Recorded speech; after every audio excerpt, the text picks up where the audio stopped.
என் செல்லக் குழந்தையே, ஆவணி மாதத்தினுடைய முதல் நாளான இன்று என் பிள்ளை உன்னை பின்தொடர்ந்து ஒரு உருவம் வந்து கொண்டிருக்கின்றது. உன் வராகி அம்மா நான் அந்த உருவத்தை கண்டதனால்தான் இன்று உன்னிடத்தில் அந்த விஷயத்தை பற்றி பேசிவிட வேண்டும் என்று வந்திருக்கின்றேன். உன் வாழ்க்கையில் நடக்கின்ற சில விஷயங்கள், சில அதிசக்தி வாய்ந்த நாட்களில் ஏற்படுகின்ற சில மாற்றங்கள் என்று உன்னை பின்தொடர்ந்து வந்து கொண்டிருக்கின்ற அதிமுக்கியமான பிரச்சனை ஒன்றிலிருந்து இப்பொழுது உன்னை காப்பாற்றிவிட உன் தாயானவள் நான் வந்திருக்கின்றேன். என் பிள்ளையே, இந்த வாழ்க்கை உனக்கு கொடுத்த எத்தனையோ பிரச்சனைகளை கடந்து வந்து கொண்டிருக்கும் பொழுது வேறு ஏதேனும் ஒரு சிறு பிரச்சனைகள் வந்துவிட்டால் கூட அதை உன்னால் தாங்கிக் கொள்ள முடியாத மனநிலையில்தான் நீ இருந்து கொண்டிருக்கின்றாய். எத்தனையோ விஷயங்கள் இந்த வாழ்க்கையில் உனக்கு வந்து கொண்டிருக்கும் பொழுதும் கூட சில விஷயங்கள் உனக்கு மனதிற்குள் நிம்மதியை கொடுக்கும், சில விஷயங்கள் உன்னை வேதனைப்படுத்தும். எதுவாக இருந்தாலும் எல்லாம் நம்முடைய நன்மைக்குத்தான் என்று என் பிள்ளை புரிந்து கொண்டு அடுத்தது நாம் என்ன செய்ய வேண்டும் என்று மட்டும் சிந்தித்து கொண்டிருந்தால் போதும். நடக்கவிருக்கின்ற அத்தனை நன்மைகளும் உன் முன்னால் நிச்சயமாக நடந்தே தீரும். எல்லாவற்றிற்கும் இந்த காலம் நிச்சயமாக பதில் சொல்லும் என்பதனை என் பிள்ளை நீ மறந்து விடாதே. மனதிற்குள் வேதனைகள் அதிகமாகும் பொழுது முகத்தில் சிரிப்பு என்ற ஒன்று காணாமல் போய்விடும். மனதிற்குள் வேதனைகளை ஒளித்து வைத்து கொண்டு யாரிடத்திலும் சொல்லவும் முடியாமல் அப்படியே என் பிள்ளை தவித்து கொண்டு நிற்பாய். எப்படி இதையெல்லாம் தாங்கிக் கொள்ளப் போகிறோமோ, எப்படி இந்த விஷயங்களை எல்லாம் நாம் இந்த வாழ்க்கையில் எதிர்கொள்ளப் போகிறோமோ என்று சொல்லி என் பிள்ளை மனம் தாழாமல் சில நேரங்களில் யாருக்குமே தெரியாதபடி கண்ணீர் வடிப்பாய்.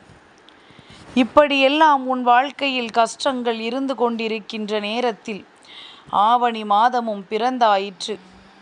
இந்த ஆவணி மாதத்தினுடைய முதலாவது நாளில் என் பிள்ளையின் பின்னால் ஒரு உருவம் செல்வதை நான் கண்டேன். நீ எங்கு சென்றாலுமே அந்த உருவம் உன்னை பின்தொடர்ந்து வந்து கொண்டிருக்கின்றது. இது யார்? எதற்காக உன்னை பின்தொடர்ந்து வந்து கொண்டிருக்கின்றார்கள்? ஏற்கனவே பல பிரச்சனைகளை தாங்கிக் கொள்ள முடியாமல் தவித்து நிற்கின்ற என் பிள்ளை இப்பொழுது இதுபோன்று வருகின்ற பிரச்சனைகளிலிருந்து எப்படி உன்னை காத்து கொள்ள முடியும் என்றுதான் அம்மாவும் அந்த உருவத்தை பின்தொடர்ந்து வந்தேன். இந்த வராகி அவ்வளவு சாதாரணமானவளா? இதுபோன்றெல்லாம் உன் பின்னால் வந்து உனக்கு ஒருவர் கஷ்டங்களை கொடுக்கிறார்கள் என்றால், அல்லது உனக்கு நன்மைகளை செய்கிறார்கள் என்றால் அது என்னவென்று கவனிக்க வேண்டியது அவசியமல்லவா? அதைத்தான் தெரிந்து கொள்ள இந்த வராகி அவர்கள் பின்னால் வந்து கொண்டிருந்தேன். அதாவது உன் பின்னால் வந்து கொண்டிருந்தேன். என் பிள்ளையே, நான் அருகில் வந்ததுதான் பார்த்தேன். இவர்கள் உனக்கு நன்மைகளை செய்யக்கூடியவர்கள். இந்த வராகி என்னை விட உன் வாழ்க்கையின் மீது அதிக அக்கறை கொண்டவர்கள்.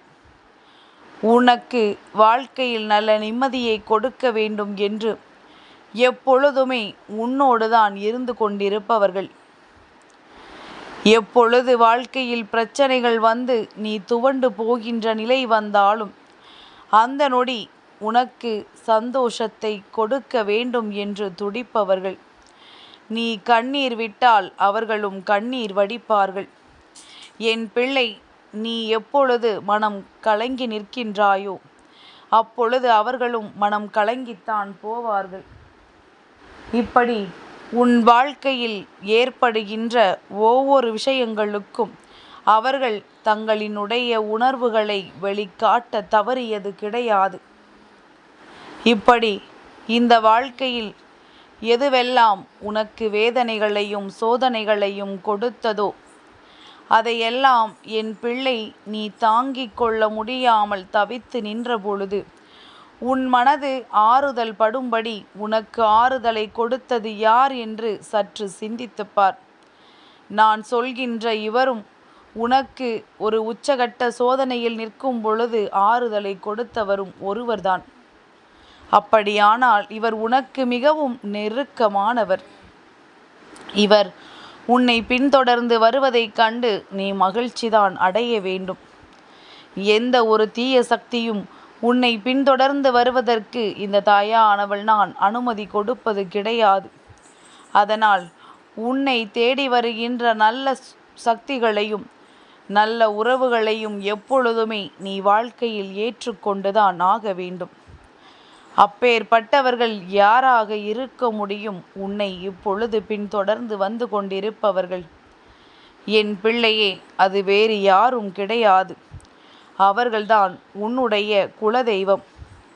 உன் குலதெய்வமானது உன்னிடத்தில் உனக்கான சில நல்ல விஷயங்களை எடுத்துரைக்க வந்து கொண்டிருக்கின்றார்கள்.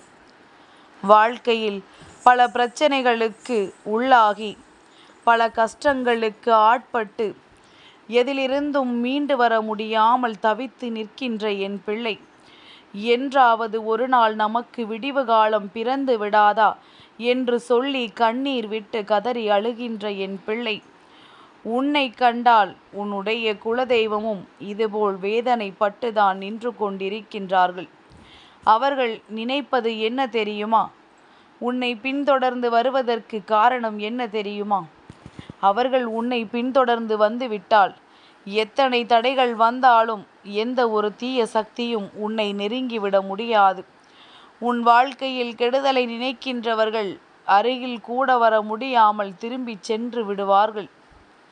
அதனால் அப்படி மட்டும் என்னுடைய குழந்தை, நீ ஒரு முறை வாழ்க்கையில் நல்ல விஷயங்களை செய்யும் பொழுது மனதிற்குள் சந்தோஷத்தை வைத்துக்கொண்டு மற்றவர்களின் மீது எப்பொழுதுமே தேவையில்லாத எண்ணங்களை வைத்து கொள்ளாமல் நேர்மையாக நின்று செய்து பார். நிச்சயமாக உன்னுடைய மனதிற்குள் மிகப்பெரிய சந்தோஷமானது வந்துவிடும். என் பிள்ளையினுடைய எண்ணங்கள், என் குழந்தையினுடைய மனநிலைகள் என்று எல்லாமும் சரியாக இருக்க வேண்டும் என்றுதான் இந்த அம்மா நான் சொல்கின்றேன். உன்னை பின்தொடர்ந்து வருகின்ற உன்னுடைய குலதெய்வமும் இப்பொழுது இதைத்தான் அவர்கள் விரும்புகின்றார்கள். எப்படியாவது நடக்கவிருக்கின்ற நல்ல விஷயங்களை உனக்கு உணர்த்திவிட வேண்டும் என்றுதான் அவர்கள் உன்னை பின்தொடர்ந்து வந்து கொண்டிருக்கின்றார்கள். இந்த வாழ்க்கை உனக்கு கொடுக்கின்ற அத்தனை மாற்றங்களையும் கட்டாயமாக இனிமேல் தெரிந்து கொள்ள வேண்டும். யாரால் உனக்கு நன்மை நடக்கின்றது, யாரால் உனக்கு கெடுதல் நடக்கின்றது என்பதனை நீ புரிந்து கொள்ள வேண்டிய நேரம் வந்துவிட்டது. இதை புரிந்து கொண்டு இந்த வாழ்க்கை உனக்கு தருகின்ற நன்மைகளை நீ தெரிந்து கொண்டு அதற்கு ஏற்றது போல வாழ வேண்டும் என்றுதான் உன்னுடைய குலதெய்வம் ஆசைப்படுகின்றார்கள். அவர்கள் உன்னை சூழ்ந்து வருகின்ற அத்தனை தீமைகளையும் விரட்டியடித்து உன் வாழ்க்கையில் ஏற்படுகின்ற ஒவ்வொரு பிரச்சனைகளுக்கும் காரணமாக இருப்பவர்களை உன் வாழ்க்கையிலிருந்து விரட்டியடிக்க அவர்களாலான அத்தனை முயற்சிகளையும் செய்து கொண்டிருக்கின்றார்கள். இதற்கெல்லாம் நீ ஒத்துழைப்பு கொடுக்க வேண்டும். நம் குலதெய்வம் நம் பின்னால் வருகின்றது, அவர்கள் நம்மை காப்பாற்றுவார்கள் என்று சொல்லி எந்த ஒரு விஷயத்திலும் நீ கவனம் செலுத்தாமல் இருந்துவிடக்கூடாது. உன் வாழ்க்கையில் நடக்கின்ற ஒவ்வொரு நல்ல விஷயங்களையும் தெரிந்து புரிந்து கொண்டு அதற்கு ஏற்றது போல என் குழந்தை நீ வாழ வேண்டும். எப்பொழுது என்ன நடக்கும் என்று தெரிய முடியாத வாழ்க்கை அல்லவா? சுற்றி இருப்பவர்கள் எப்பொழுது எப்படி நம்மிடத்தில் நடந்து கொள்வார்கள் என்று தெரியாத பொழுது என் பிள்ளை அதை பற்றி மேலும் மேலும் யோசிக்காமல் இனி வருகின்ற விஷயங்களை பற்றி மட்டும் நீ சரியாக சிந்தித்து கொண்டிருந்தாலே போதும். அவற்றிற்கெல்லாம் நீ எப்பொழுதும் முன்னெச்சரிக்கையாக நடந்து கொண்டால் போதும். இனி உன் வாழ்க்கை யாராலும் எந்த விதத்திலும் காயங்களை சந்திக்காது. உன் குலதெய்வம் உனக்கு மிகப்பெரிய பாதுகாப்பு அரணாக உன்னை சூழ்ந்து வந்து கொண்டிருக்கின்றார்கள் என்பதனை புரிந்து கொண்டு உனக்கான அத்தனை நன்மைகளையும் நீ பெற்றுக்கொள். நீ ஆசைப்பட்டது எல்லாமும் உன் கைவசமாக மாறும். என் செல்ல குழந்தைக்கு இந்த வராகி அம்மாவினுடைய ஆசீர்வாதங்கள் எப்பொழுதும் உண்டு.